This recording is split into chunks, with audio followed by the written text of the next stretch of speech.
ঐতিহ্য আর আধুনিকতার মেলবন্ধনে আড্ডা দেখতে দেখতে নবম পর্বে পদার্পণ করলো। আর আড্ডাতে কিন্তু আমার আড্ডা ঘরে খুব ভালো ভালো মানুষজন আসছে, কিন্তু সেটা তো তোরা আপনারা দেখতেই পাচ্ছিস।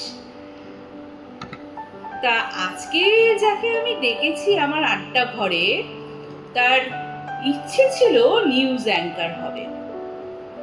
তা নিউজ অ্যাঙ্কার হয়তো সে হয়ে ওঠেনি, কিন্তু তার সঙ্গে সঙ্গে কিন্তু সে ইতিমধ্যে অনেকগুলো সিরিয়ালে অভিনয় করে ফেলেছে এবং তার সঙ্গে সঙ্গে প্রচুর সিনেমায় কাজ করেছে। নামগুলো ওর কাছ থেকেই শুনবো ওর সঙ্গে যখন আড্ডা দেব। আর তার সঙ্গে সঙ্গে বলতে পারি ছোটবেলা থেকে সে কিন্তু থিয়েটারের সঙ্গে যুক্ত। এই যে অভিনয় ক্ষমতা, এত সুন্দরও ঝগড়া করতে পারে। কেন বলছি, এই পুবালি নামটাই বলে ফেললাম, সত্যি ওর নাম পুবালি ভট্টাচার্যকে আজকে আমি আমার আড্ডা ঘরে পেয়েছি। ও না ভীষণ ঝগড়া করতে পারে, অফ স্ক্রিনেও করতে পারে, অন স্ক্রিনেও করতে পারে। তাই জন্য মনে হয় ঝগড়ার পার্টটা বেশি পায়, থিয়েটারেও ঝগড়া করে। আজকে ওর কাছ থেকে ঝগড়ার অ্যাক্টিং তো আমি দেখবই, তার সঙ্গে সঙ্গে আপনাদের, তোদেরও দেখাবো। তাহলে ডেকে নিই আজকে আমি আমার আড্ডা ঘরে পুবালি ভট্টাচার্যকে। পুবালি, কেমন লাগছে বল? বাহ, সাংঘাতিক লাগছে। সাংঘাতিক বললে তো হবে না, পুবালি মানে তো পূব দিক। এবার পুবালি মানে হচ্ছে পূবের হাওয়া, পূব দিক থেকে আগত হাওয়াও আছে, আবার প্রাকৃতিক সৌন্দর্যও আছে পূব দিকে। হ্যাঁ, তাহলে আর দেখ কি মানে একটা ব্যাপার, তুই বসেছিস আজকে পূর্ব দিকে, মানে আমাদের আজকে আড্ডা ঘরে আড্ডাটার এই সিংহাসনটা যেন তোর জন্যই তৈরি হয়েছে। তা তুই তো অনেক কাজ করেছিস, বাপরে বাপ। সেই তোর সঙ্গে আমার মনে আছে দ্বীপ জেলে যাইতে বহু বছর আগে 2014 সালে জি বাংলা চ্যানেলে একটা সিরিয়াল হতো, জনপ্রিয় সিরিয়াল, কি সেখানেও তুই ঝগড়া করেছিস বাবা। সে ঝগড়া আমি তো জানি। তা পুবালি, তোকে আমি একটা কথা জিজ্ঞাসা করব। প্রথমে তোর সৌন্দর্য নিয়ে শুরু করব, তারপরে আস্তে আস্তে অভিনয়ের দিকে ঢুকবো। সেটা হচ্ছে তুই যে এতটাই ফিটনেস ফ্রিক, আমি জানি তুই বাচ্চা মানুষ করে বাইরের কাজকর্ম করে নিজেকে এতটা ফিট এবং এত সুন্দর কি করে রেখেছিস, সেই রুটিনটা একটু বল আমাকে। অ্যাকচুয়ালি কি জানিস তো, প্রত্যেকটা জিনিস মানে ইচ্ছে যদি থাকে তাহলে সবকিছু করা যায়, এটা আমি মনে করি। আমার হাজবেন্ড এখানে থাকেন না, উনি বাইরে থাকেন, তো সেহেতু বাড়ির সমস্ত কিছু A to Z আমাকেই করতে হয়। এবং বাচ্চা ছোটবেলা থেকে বড় হয়ে গেল, এখনো হাজবেন্ড কিন্তু বাইরেই আছে, তো মানে ছুটিতে আসে তো অবশ্যই, কিন্তু সে তো এখানে গেস্ট হাউসে আসে বেড়াতে। তো সুতরাং বুঝতেই পারছিস, তো আমাকে সবটাই করতে হয়। কিন্তু আমি না সবসময় খুব অ্যাক্টিভ থাকি। তো অ্যাক্টিভ থাকি, আর এই যে চেহারা বা ফিটনেসের ব্যাপারটা, এটা আমি একদম ছোটবেলা থেকে আমি খেলাধুলো করতাম, মানে আমি স্পোর্টসে ছিলাম। তো স্পোর্টসে যেহেতু ছিলাম, সেহেতু ওইদিকে আমার এখনো স্পোর্টসটা ভীষণ প্রিয় একটা জিনিস। তো সেই কারণে আমার সবসময় মনে হয় আমি ফিট থাকবো, এবং এই যে ফিট থাকার জন্য আমি খুব হাঁটা চলা বা তার মধ্যে থাকি, বা আমি যে সবসময় রিক্সায় উঠছি, সবসময় গাড়িতে চড়ছি এরকম নয়, আমি হাঁটাটাকে খুব প্রেফার করি। হ্যাঁ, সেইটা একটা কারণ না, সমস্ত কাজগুলো করতে হয়। এবং হ্যাঁ, কখনো যে ক্লান্তি আসে না তা নয়, কিন্তু এর মধ্যেও আমি রোজ সকালবেলা মানে টিপব্রাশ করার মতো বলতে পারিস, তোর এক্সারসাইজটা অঙ্গ, একদম জীবনের একটা অঙ্গ, একদম। তো ওটা করলে আমি ভালো থাকি, ওটা না করলে আমি ভালো থাকি না। সেটা শুনলাম তোর ফিটনেসের কথা। এবারে তুই আমাকে বল, আমি তোকে দেখেছি মানে অনেক সিরিয়ালে তোকে আমি দেখেছি পটপট করে ঝগড়া করছিস, সেটা কি রিয়েল লাইফে তুই ঝগড়া করিস? না, অ্যাকচুয়ালি কি বলতো, আমি একটু খুব স্ট্রেট ফরওয়ার্ড কথা বলি, আর এবং জোরে বলি কথা, এবং এটা আমার অভ্যেসটা হয়তো হয়েছে আমার থিয়েটার থেকে। আমি খুব পিস করে কথা বলতে পারি না। আচ্ছা, তো যেহেতু পারি না, সেহেতু এটা একটা স্পষ্ট কথা যেহেতু বলি, সেহেতু তার মধ্যে মানে ওই মিনমিন করা কথাটা আমার এমনি লাইফেও আসে না। তো তো যখন আসেন না তখন যারা আমাকে কাস্টিং করেন তারা হয়তো এটা দেখেই ভেবেই করেন যে ভালো সেটাতে হাঁটিয়ে দেবে, সেটাতে আমি খুব সাকসেস। তোকে আমি একটা সিন বলছি, সেটা হচ্ছে একটি বাচ্চা কিছুতেই পড়াশোনা করতে চাইছে না, ঠিক আছে, কিন্তু সে দারুণ গান করে, তার মা তাকে গান করতে দিতে চায় না, তাই জন্য তার বাবার সঙ্গে তার মা প্রচন্ড পরিমাণে ঝগড়া করছে বাবার সঙ্গে, যে মেয়েটাকে গান করতে আমি দেব না, তাকে পড়াশুনোই করতে হবে, গান টান সব অফ করে দিতে হবে। এদিকে বাবা বলছে না আমি মেয়েকে গানের স্কুলেও দেব, আবার পড়াশোনাটা যেরকম চলছে চলুক। মায়ের কথোপকথন, বাবা ওপাশে আছে, মা ক্রমাগত বাবার সঙ্গে তর্ক করে যাচ্ছে। তুই সেই তর্কটা একটু সাজিয়ে নে, মনে মনে নিয়ে বল। কি এমন একটা কথা একটা বলতে বললি আমাকে যে চিন্তার বাইরে। আচ্ছা ঠিক আছে, শুরু করছি। এই শোনো, তোমার সাথে একটু কথা আছে। কি কথা? সরি, কিউগুলো কি তুই দিবি? হ্যাঁ, কিউটা আমি দিচ্ছি। ওকে। এই শোনো, তোমার সাথে আমার একটু কথা আছে। কি কথা বলো? মেয়ের পড়াটা কিন্তু দিন দিন অবনতির দিকে যাচ্ছে। ও পারছে না, সেটা কি তুমি বুঝতে পারছো? না, মোটেই বুঝতে পারছি না। ভালোই মার্কস পাচ্ছে। তুমি মনে হচ্ছে তোমার মার্কসটা ভালো পাচ্ছে, কিন্তু ভালো পাচ্ছে না, সেটা তোমার মনে হচ্ছে। তুমি একটা কথা তোমাকে বলে দিই, তুমি কি স্কুলে খবর নিয়ে দেখেছো যে ও কি করছে না করছে? সারাদিন খেলা খেলা খেলা করলে কিছু হয় না, পড়াশোনাটাও করতে হয়, এটা তোমাকে বুঝতে হবে। আর তুমি একজন বাচ্চার বাবা হয়ে জিনিসটা বুঝতে পারছো না কেন? কেন বুঝতে পারছো না তুমি? সবই তো বুঝতে পারছি। 20-তে 19 পেয়েছে, আর কত মার্কস পাবে? 20-তে 19 এখন পাচ্ছে, পরের বার যে পাবে তার কোনো মানে নেই। তাকে টানা সেই জায়গাটাতে রাখতে হবে, আর সেই রাখতে গেলে তাকে সেই যেটা করতে হবে সেটা তুমি বুঝতে পারছো না। তার মানে তুমি বলতে চাইছো যে গান খেলা সব বন্ধ করে দেবো?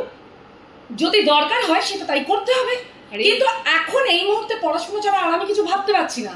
এবার আমি চাইবো তুমিও সেটা নিয়ে কিছু একটু ভাব। আরে ও বাবা, ও গানটা তো ভালো করছে, তুমি একটু পারমিশন দাও গানটা করুক।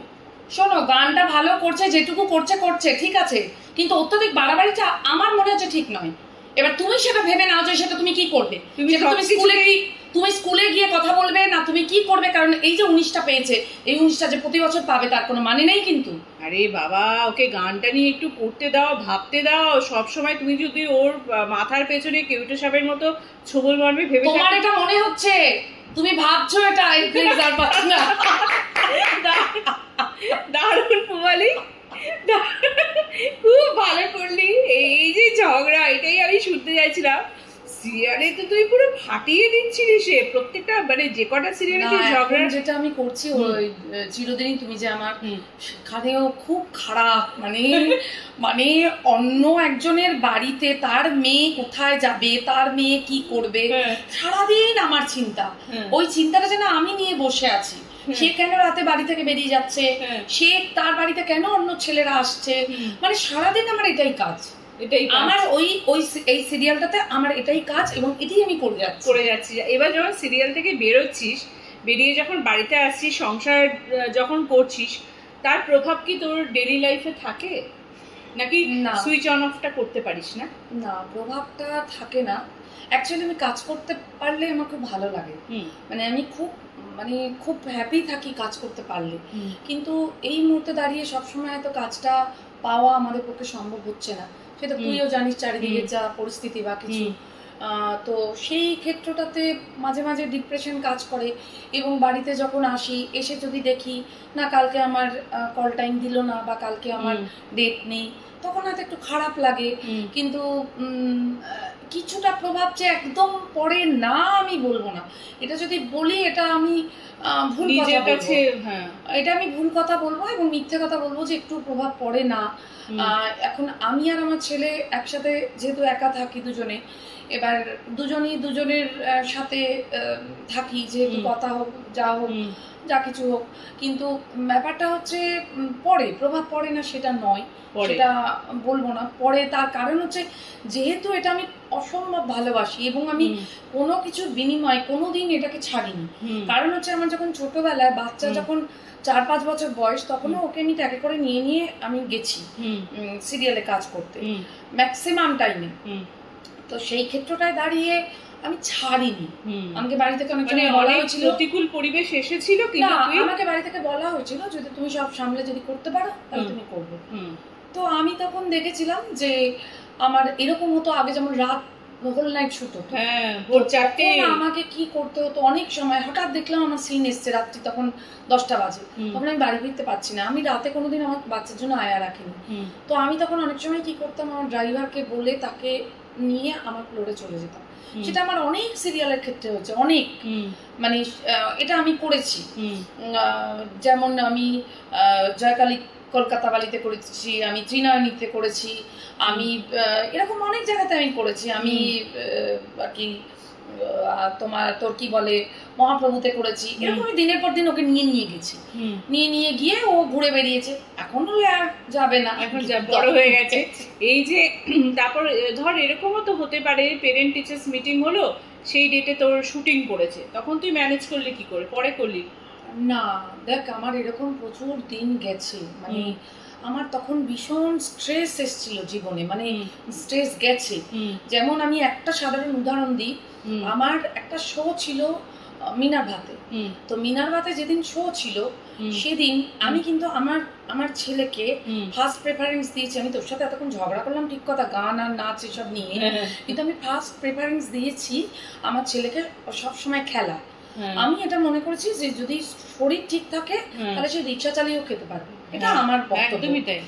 তো ওকে ফিজিক্যাল ফিটনেস ইজ একদম, তো এটা আমি সবসময় যেহেতু চেয়েছি, আমি ওকে ছোটবেলা থেকে ও ফুটবল খেলতো আগে।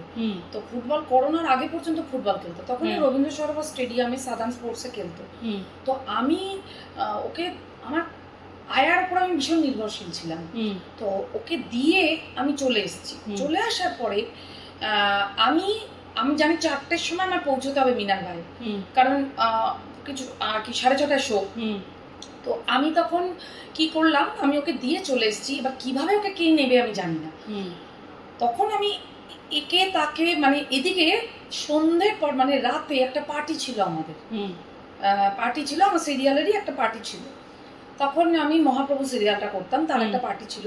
তো তখন আমার মনে আছে আমি মানে আমি লোক খুঁজছি যে কাকে দিয়ে ওকে নিয়ে যাওয়া যায়, মানে ওই বাড়ি থেকে রেডি আর কি বাড়িতে পৌঁছাবে, আবার বাড়ি থেকে রেডি করে যাবে।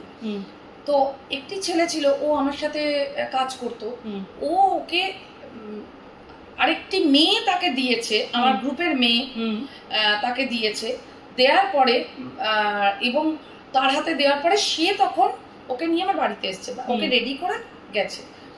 এই যে আমার দুজনের সাথে মানে এর সাথে আর ওর সাথে যতক্ষণ বাচ্চা একজনের হাত থেকে আরেকজনের হাতে যাচ্ছে না টেনশন, ততক্ষণ যে আমার দুজনের সাথে কমিউনিকেশন এবং ফোন, সেটা করতে গিয়ে আমার কি হয়েছে, আমি যখন স্টেজে ঢুকছি আমার হাত পা ঠকঠক করে কাঁপছে, কারণ স্টেজটা তো আমার রিটেক নয়, রিটেক লাইভ, তখন আমার লাইভ, আমার পা কাঁপছে। আমি তখন গিয়ে মানে ডায়ালগটা খালি উগরাবো কি করে আমি সেটা ভাবছি, মানে তখন আমার হাতে আর কিছু নেই। আমি ঢুকলাম, প্রথম সিন তো যখন হয়ে গেল, আমার পরের সিনে যখন আমার অন্য একটা শাড়ি পরে ঢোকার কথা, সেটা আমি হঠাৎ দেখি আমি ওই শাড়িটা পরিনি, আমি যেটা পরেছিলাম সেটাই পরে আছি, মানে আমার মাথায় তখন ওইটা কাজ করছে, মানসিক দিক দিয়ে তুই ওখানে পড়ে রয়েছিস, মানে সাংঘাতিক। তো এইটা করার পর আমার যখন লাস্ট শো শেষ হয়ে গেল এবং আমি ওখান থেকে যখন আমি পার্টিটায় অ্যাটেন্ড করতে গেলাম, ওখান থেকেই ড্রেস পরে আমি বেরিয়ে চলে এসেছিলাম, পার্টিটা অ্যাটেন্ড করলাম। আমি ওখানে গিয়ে না আমি জাস্ট আর কি ব্যাগ ট্যাগ রেখে আমি জাস্ট কেঁদে ফেলেছিলাম, মানে আমি তখন মানে আমি আর নিতে পারছিলাম না যে এই যে স্ট্রেসটা আমার মধ্যে দিয়ে গেল, যে আমি একটা শো করতে উঠবো, তখন আমার বাচ্চাকে কে নেবে এক জায়গা থেকে আরেক জায়গায়, আবার আরেক জায়গা থেকে আরেক জায়গায়, এই যে আমার দুজনের সাথে কমিউনিকেট করা, আর তারপরে আমার শোতে আমার ডায়লগ গুলো, আর ওইখানে আমি লিড, আর দুজন লিড ছিল, তার মধ্যে আমি একজন ছিলাম। তো সেইখানে যখন আমার কনসেন্ট্রেট করা, মানে ওই টাইমটা আমার মানে সাংঘাতিক গেছে। তো এইরকম বেশ কিছু, এই যে তুই বললি প্যারেন্ট টিচার্স মিটিং এর ক্ষেত্রে অনেক সময় আমি আগে বলেছি, বা আমি মিটিং অ্যাটেন্ড করে তারপরে গেছি, তার জন্য হয়তো আমাকে প্রথম অনেক কথা শুনতে হয়েছে, মানে যেখানে আমি কাজ করেছি সিরিয়ালের ক্ষেত্রে হোক আমাকে শুনতে হয়েছে কথা, বা অনেক সময় স্কুলের ক্ষেত্রেও আমাকে আমি হয়তো মানে টাইমটাকে একটু চেঞ্জ করতে বলেছি, রিকোয়েস্ট করেছি, দেখে আমার কথা শুনতে হচ্ছে, এগুলো করতে হয়েছে আমাকে। এটা হচ্ছে লাইফের একটা পার্ট, তাই না?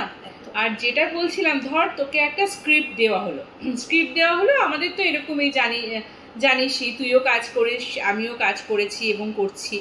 আর সেটা হচ্ছে থিয়েটারে তো আগের থেকে রিহার্সাল থাকে, এবার স্ক্রিপ্ট দেওয়া হলো তখন, এটা থিয়েটারের কথা বলছি না, এটা আমি সিরিয়ালের কথা বলছি।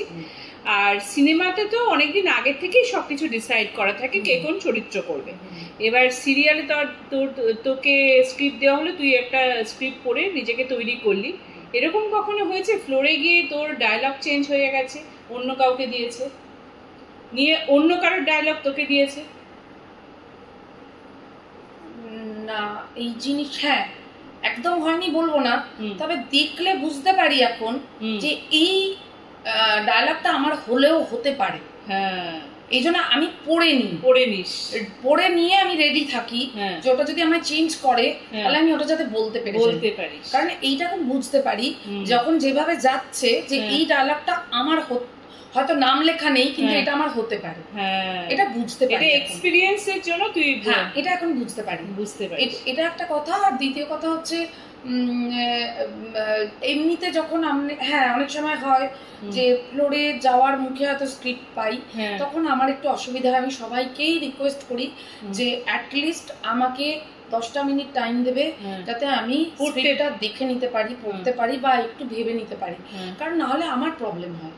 হয়তো অনেক লোকের হয় না, অনেক লোকের হয়তো তাদের আলাদা ক্যাপাবিলিটি আছে, কিন্তু আমার সেটা নেই, আমি পারি না।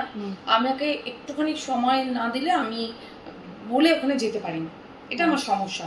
আর এই যে অনেকগুলো প্রোডাকশন হাউসে তুই কাজ করেছিস এবং করছিস, সিনেমাতে তো বড় বড় ডিরেক্টরের মানে তত্ত্বাবধানে কাজ করেছিস, তা একটা ডিরেক্টর যখন তোকে একরকম ভাবে ডিরেক্ট করছে, আরেকজন ডিরেক্টর আরেক রকম ভাবে, তার প্রভাব কি তোর কাজের মধ্যে পড়ে, নাকি তুই একদম নিজেকে ওরকমভাবে তৈরি করে নিস না আমাকে তো এই চরিত্রটা করতে হবে, এর জন্য আমি ফিট, আমি এইটাই ভাববো, আগেরটা কোনো কিছুই তুই স্মৃতি রাখিস না?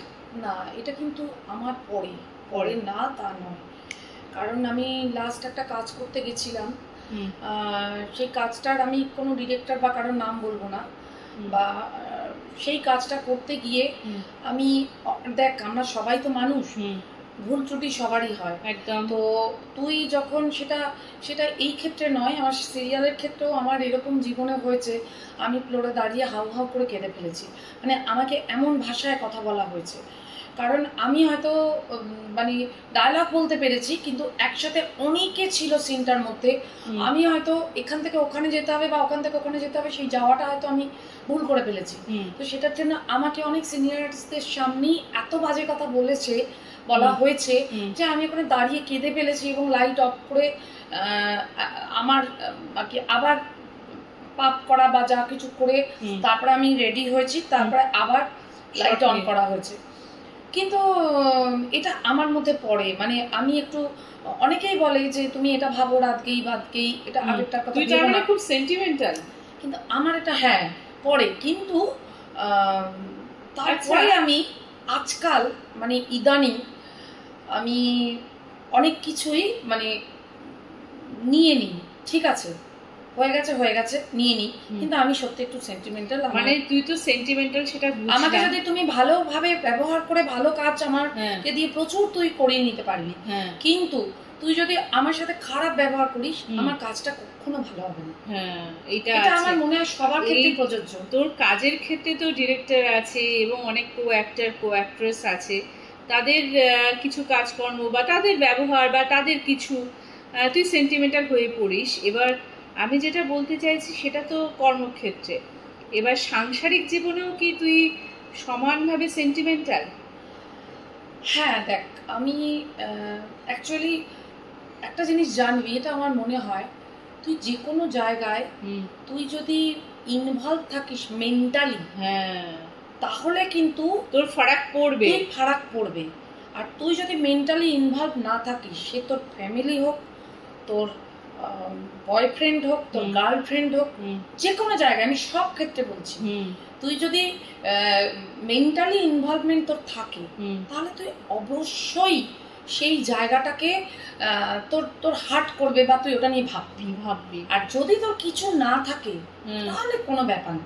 আমি এটা জানিস তো একটা পুবালি, আমি নিজেকে দেখছি যত দিন যাচ্ছে, যখন আমি ছোট ছিলাম তখন হয়তো আমার সব ঘটনা আমাকে খুব একটা প্রভাবিত করতো না, কিন্তু এখন চারিপাশের ঘটনাও আমাকে প্রভাবিত করে। তার মানে বলতে চাইছি মেন্টালি ইনভলভ হচ্ছে আমার পারিপার্শ্বিক, তার মানে পরিবেশটাকেও আমার আজকাল ভালো লাগে, তাই জন্য কি প্রভাবিত করছে? না, ব্যাপারটা হচ্ছে দেখ, আমাদের প্রত্যেকটা মানুষের যত এজ বাড়ে তত একটা এক্সপেরিয়েন্স মানুষের জীবনে, মানে জার্নি বলছি, জার্নি, একটা জার্নির এক্সপেরিয়েন্স থাকে।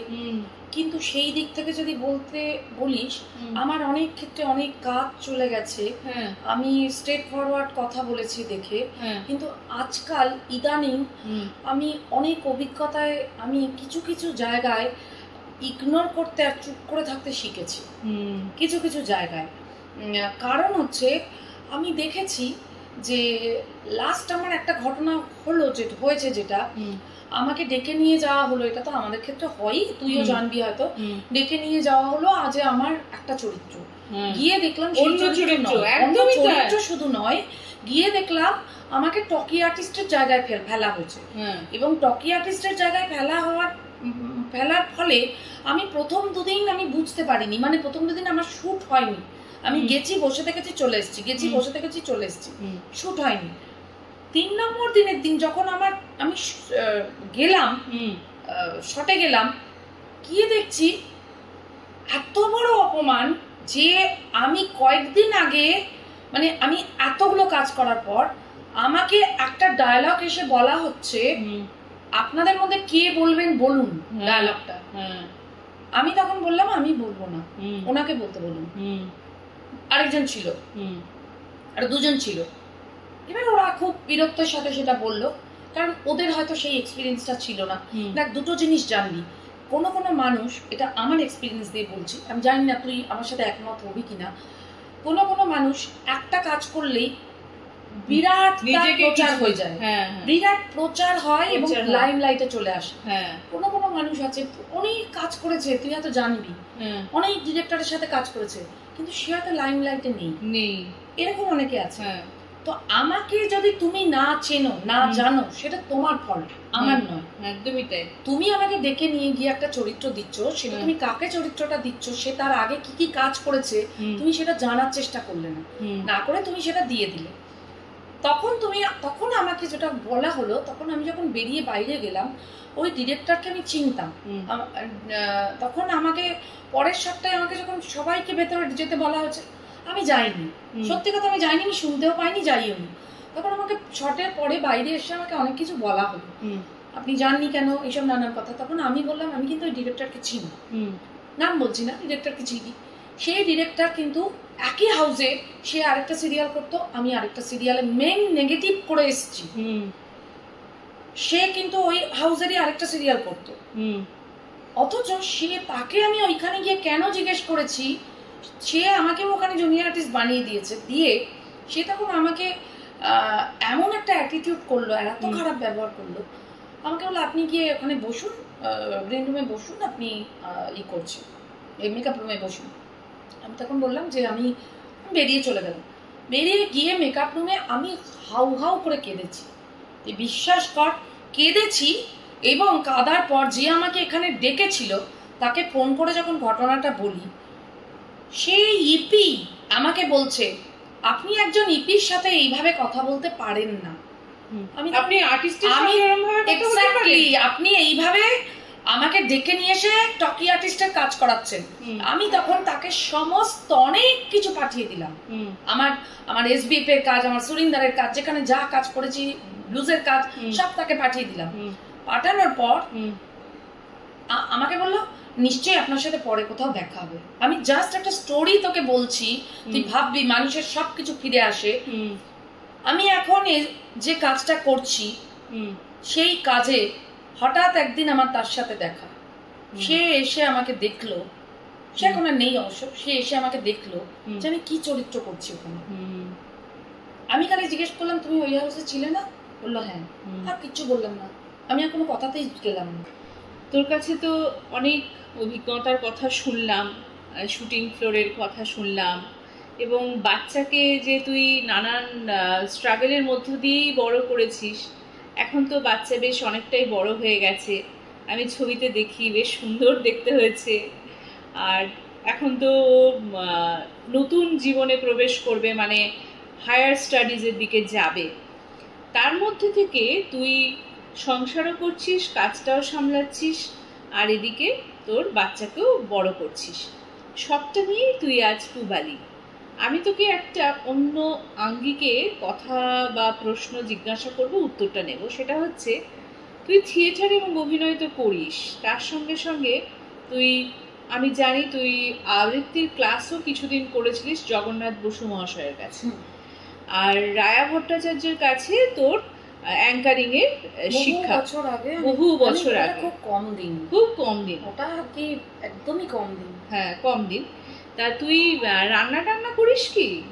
নিজে হাতে রান্না তুই করিস? তা ভীষণ তুই সীমিত খাবার খাস, যা তোর ফিগার দেখে মনে হচ্ছে। না, আমি তো সীমিত খাই, কিন্তু আমার ছেলে যেহেতু এখন জিম করে, তো ফুডি, ও এমনিতে ফুডি, কিন্তু জিম করে যেহেতু ওর আলাদা আলাদা একটা খাবারের ব্যাপার থাকে। হ্যাঁ, তো অ্যাকচুয়ালি আমি ম্যানেজ করি, যদি আমার শুটিং থাকে আমি রাতে ফিরে এসে রান্না কমপ্লিট করে রেখে দিই, যাতে পরবর্তীকালে আর পরের দিন যাতে অসুবিধা না হয়। আচ্ছা, এইবারে তোর ঘুরতে যেতে ভালো লাগে?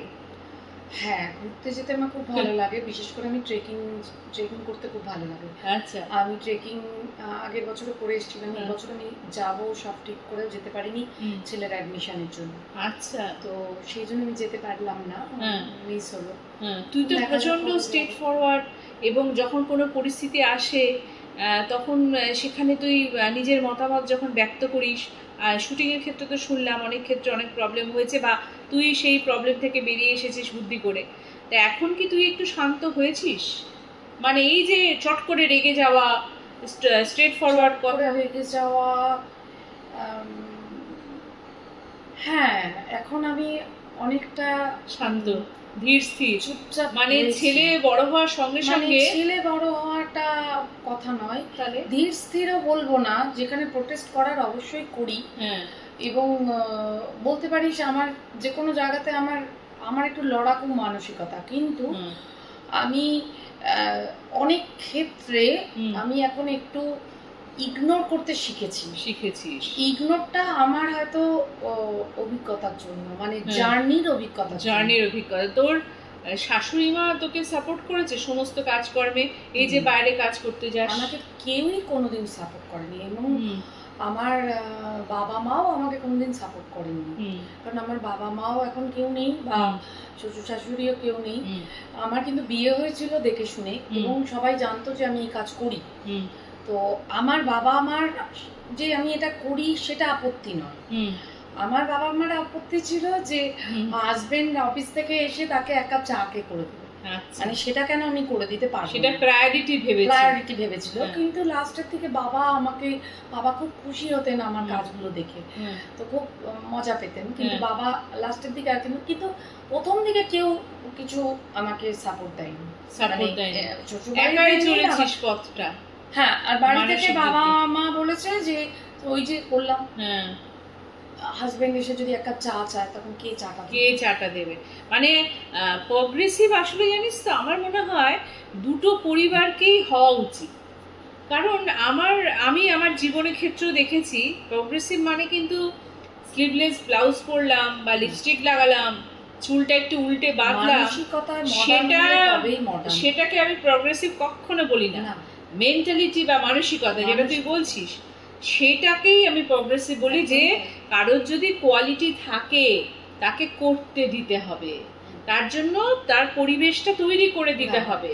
সেটা পরিবেশটা বেশিরভাগ ক্ষেত্রে মানুষ কি হয় আমি তোকে বলছি, সেটা আমার হাজবেন্ডের ক্ষেত্রেও আমি দেখেছি। আমাকে যদি বলিস যে তুই হাজবেন্ডের কথা, আমি যেটা ঠিক সেটা আমি বাইরের ক্ষেত্রে সে যেই হোক না কেন, সেটা যেই হোক, আমার হাজবেন্ড হোক যে হোক, আমার হাজবেন্ডের ক্ষেত্রেও দেখেছি তুমি যখন কিছু করছো, তুমি যখন একটা জায়গায় পৌঁছে গেছো বা একটা কিছু করছো, তখন আমার সবাইকে বলতে ভালো লাগছে, কিন্তু তোমার যখন জার্নিটা হবে সেই সময়টা তুমি কাউকে পাবে না পাশে। এটা পৃথিবীতে মনে হয় সবার ক্ষেত্রে প্রযোজ্য, সবার বলবো না, 98% লোকের ক্ষেত্রে প্রযোজ্য। তো কারণ যখন আমি একটা কাজ করব, ধর আমি একটা মঞ্চে গিয়ে যখন আবৃত্তি করছি, সেই আবৃত্তিটা যখন আমি মঞ্চের স্মৃতি থেকে বলবো, তার জন্য যে প্রিপারেশনটা করতে গেলে তো আমাকে সময় দিতে হবে, মানসিকভাবে তো একটা সময় দিতে হবে। কিন্তু সেই সময়টা আমি যদি চারিদিকে আড্ডা মারি বা আমি আজকে এটা, কালকে এটা, পরশু এটা করি, তাহলে তো হবে না।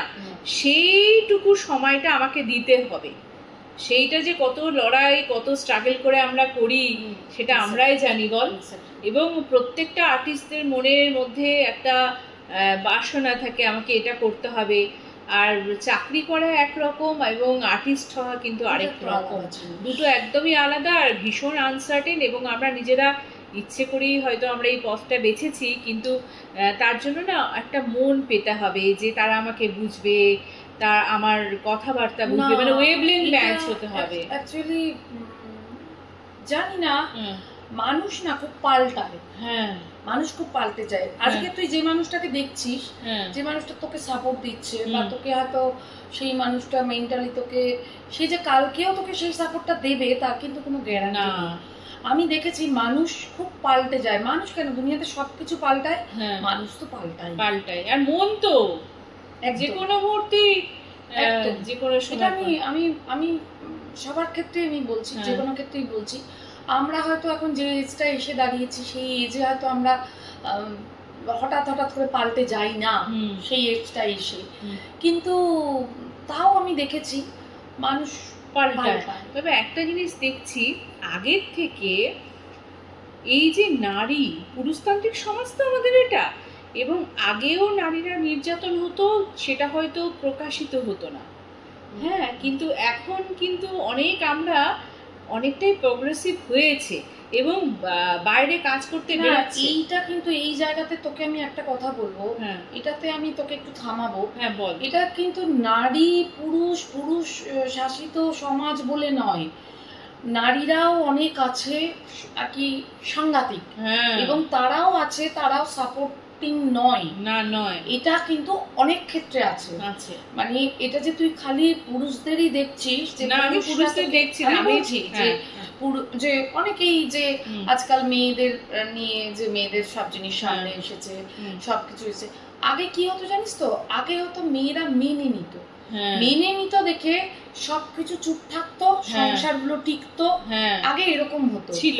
কিন্তু এখন যখন মানছে না, তখন হয়তো ডিভোর্সটা বেশি হচ্ছে বা যা কিছু ব্যাপার হচ্ছে, কিন্তু সেটা কিন্তু শুধু মেয়েদের ক্ষেত্রে হচ্ছে তা নয়, এটা পুরুষদের ক্ষেত্রেও হচ্ছে। ছেলেদের ক্ষেত্রে মানে মানসিক ভাবে নির্যাতন শুধুমাত্র মেয়েরা হচ্ছে না, ছেলেরাও হচ্ছে।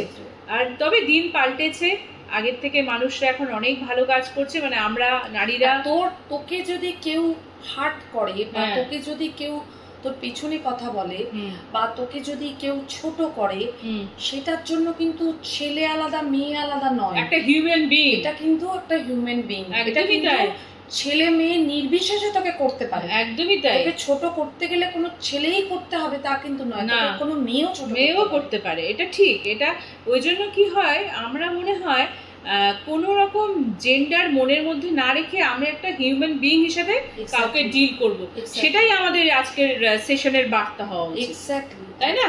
একদম। তোর কাছ থেকে অনেকগুলো কথার, যে প্রশ্নগুলো আমি তোকে করেছিলাম এবং ঠিক উত্তর আমি তোর কাছ থেকে পেয়েছি, তার জন্য অনেক অনেক ভালোবাসা পূবালী। তুই এরকমই থাকিস এবং ছড়িয়ে যেরকম আছিস, ওয়েব সিরিজে, তারপরে তোর সিরিয়ালে অভিনয় করছিস, সিনেমাতে অভিনয় করছিস, আর তোদের তো কণ্ঠচর্চা আমাদের মতো করতে হয়, আমি জানি। আর তোর এই যে হাস্কি একটা ভয়েস, সেটার জন্য তোর চরিত্র পেতে কি কোনো রকম অসুবিধা হয়েছিল চরিত্র নির্বাচনে? না, হয়নি। এবং কিন্তু আমাকে অনেকে এটা বলে হাস্কি ভয়েসটা খুব ভালো লাগে অনেকের হয়, অনেকের ভালো লাগে। হ্যাঁ, আমার তো রানী মুখার্জির বলতো হাস্কি ভয়েস কিরকম, হাস্কি ভয়েস, হ্যাঁ আমার হ্যাঁ একটু ডিফারেন্ট, তোরটাও আলাদা করে বোঝা যায়। আমারটা বোঝা যায় অবশ্যই হাস্কি, কিন্তু কি জানি অনেকে বলে বা জানি না, ভালো লাগে তো, সবার কণ্ঠ তো একরকম হবে না, সব ক্ষেত্রে তো এক নাই হতে হবে। তবে আমরা কাজ করছি বল, কাজটা করে যেতে হবে, তাই না? সেটা তো দেখ, নানান রকমের পরিবেশ আমাদের আসবে, ভালো মন্দ সবটাই আমাদের নিয়ে চলতে হবে। আর তুই ভালো থাক এবং তোর আরো আরো কাজের প্রসার হোক, এবং মনে রাখিস চাই তো যে ভালো কাজ করতে, কিন্তু সুযোগটা পাওয়ার অপেক্ষায় থাকি ভালো কাজের। এবার কিছুটা ভাগ্য, কিছুটা তো লাক আছেই। এখন দেখা যাক, যদি মানে অপেক্ষায় আছি যে ভালো একটা ড্রিম, ভালো মানে দেখ, যতই সিরিয়াল করি একটা সিনেমায় ভালো চরিত্র করা সেটা বেশি ড্রিম থাকে সব। হ্যাঁ, একদমই তাই। সিরিয়াল তো খবরের কাগজের মতো, উল্টে গেল ব্যাস হয়ে গেল, একদমই তাই, পেপার পড়া। তোর একটা, তুই এমন কি একটা চরিত্রের স্বপ্ন দেখিস যে এই চরিত্রটা করতে পারলে, আমার যেমন ভীষণ একটা স্বপ্ন জানিস তো, যে দেবী চৌধুরানী যদি আমি হতে পারতাম, উফ, সেটা আমার একটা স্বপ্ন, জানি না কোনোদিনও হবে কি না, কিন্তু একটা স্বপ্ন আছে আর কি। তা ইন ফিউচারে দেখবো কখন কি হতে পারে। আমার একটা স্বপ্ন, দেবী চৌধুরানীর মতো যদি একটা চরিত্র করতে পারতাম, জানি না ইন ফিউচারে কোনোদিন করতে পারবো কিনা, যদি নাও বা করতে পারি পুবালি, মনে মনে সেই চরিত্রটা কিন্তু আমি করে ফেলেছি, ঠিক আছে? এবারে ঠিক আছে, পর্দায় হলো না অন্য সময় ভাববো। হ্যাঁ, যেটা বলছিলাম পুবালি, তোর চরিত্রের তো অনেকগুলো তুই চরিত্র করেছিস, অভিনয় করেছিস চরিত্রে, তোর ড্রিম চরিত্র কি? ড্রিম মানে কি বলতে চাইছিস? যে আমি কিরকম চরিত্র নিজেকে দেখতে চাইছি বা পেতে চাইছি? আমি এক কথায় বলবো, কারিনা কাপুরের চামেলি দেখেছিস? হ্যাঁ, ওই চামেলির চরিত্রটা আমার ভীষণ প্রিয়। আচ্ছা, ওটা আমার সব সময় প্রিয় চরিত্র। আচ্ছা, আমি উইশ করি যে তোর ওরকম ধরনের চরিত্রে তুই অভিনয় করতে, ওরকম একটা চরিত্র পাই আমি একদম, মানে ওই রকম যদি চরিত্র আমাকে বলা হয় যে তুমি টাকা ছাড়া কাজটা করো, কিন্তু ভালো কাজটা ভালো, আমি বলতে চাইছি ডিরেক্টর ভালো বা কাজটা ভালো হতে চলেছে, আমি করব, তখন পারিশ্রমিকটা ম্যাটার করে না, আমার কাছে ম্যাটার করবে না। একদমই তাই। তা আমি চাই তোর স্বপ্ন তোর পূরণ হোক, তুই আরো বড় হ, যাকে আমি আরো আরো বন্ধুদের বলতে পারি যে পুবালি আমার বন্ধু, আমরা একসঙ্গে কাজ করেছি, সেই পুবালি। একদমই। এই যে তুই যে আজকে এখানে আসতে পেরেছিস, তার জন্য তোকে অনেক অনেক ভালোবাসা জানাই, কারণ আমরা জানি আমাদের এই প্রফেশনে না কোনো টাইমের বাধ্যবাধকতা নেই। তোকে বললাম আমি যেহেতু আমি তোকে বলে দিলাম, কারণ আরো 7 দিন বাদে আমি কি করবো নিজেই জানি। এক্স্যাক্টলি, আমিও তাই ভাবলাম যে ওই জন্য থাক, আজকে আমার একটু ছিল, আমি ডেকেই নিলাম তোকে, আমন্ত্রণ জানালাম। থ্যাংক ইউ সো মাচ, তোর জন্য আমি একটা স্মারক রেখেছি। থ্যাংক ইউ, খুব ভালো থাকিস। ইচ্ছে আছে আরো বড় বড় কিছু করবো, জানি না কবে করবো। নিশ্চয়ই করবি, কেন করবি না? এই যে এটা শুরু করেছিস, বা এইটা চাইবো অনেক অনেক তোর দর্শক হোক, অনেক অনেক সবাই দেখুক, তোর ভিউয়ার্স অনেক বাড়ুক, কারণ তুই তো একটা ভালো কাজ করার চেষ্টা করছিস, তো চাইবো যে ভালো কাজটা যখন করার চেষ্টা করছিস তখন ভালো কাজটাও সবাই অ্যাপ্রিশিয়েট করুক, এবং সবাই সেটাকে দেখুক এবং দেখে তোর জায়গাটাকে আরো বড় করে তুলুক, এটা আমিও চাইবো, আমারও এটা wish. Thank you so much. তা এই চা খেতে খেতে আমাদের আড্ডাতে আমরা এতটাই মশগুল ছিলাম, আমরা চাও মানে ঠিক মতো ভাবে পান করিনি, এখন একটু চুমুক দিইনি। তাহলে বুঝতে পারছেন তো, আমরা আড্ডা দিই এবং আড্ডা উপভোগ করি। আজকে আমার আড্ডা ঘরে ছিল পুবালির সঙ্গে অনেক অনেক কথা আমি বললাম, ওর কথা অনেক শুনলাম, ওর স্বপ্ন পূরণ হোক, এবং আমরা যাতে আমাদের স্বপ্ন পূরণ করতে পারি তার দায়িত্ব কিন্তু আপনাদের, তোদেরও রইল, কারণ তোরা আমাদের এই আড্ডাটা দেখলে তাহলে মনে হয় আমরা অনেক অনেক মানুষের কাছে পৌঁছে যেতে পারবো। হয়তো বা আপনাদের, তোমাদের, তোদের মধ্যে থেকে কেউ বা একজন আমাদের আমন্ত্রণ জানাতে পারে কোনো কাজের জন্য। তা আমরা এই চেষ্টাটাই করে যাব। আমাদের আড্ডা কিন্তু থামবে না। হয়তো আমাদের অনস্ক্রিন আড্ডাটা এই মুহূর্তে থামাতে হচ্ছে, কিন্তু আমরা অফ স্ক্রিনে কিন্তু হাহা হিহি হো হো করেই যাব। আর তার সঙ্গে সঙ্গে তো আমাদের যা তো থাকছেই, ঐতিহ্য আর আধুনিকতার মেলবন্ধনে আড্ডা, সঙ্গে অবশ্যই সোনালি আমাদের এটা নবম পর্বের সমাপ্তি ঘটল। সঙ্গে কিন্তু থাকতে হবে। টাটা।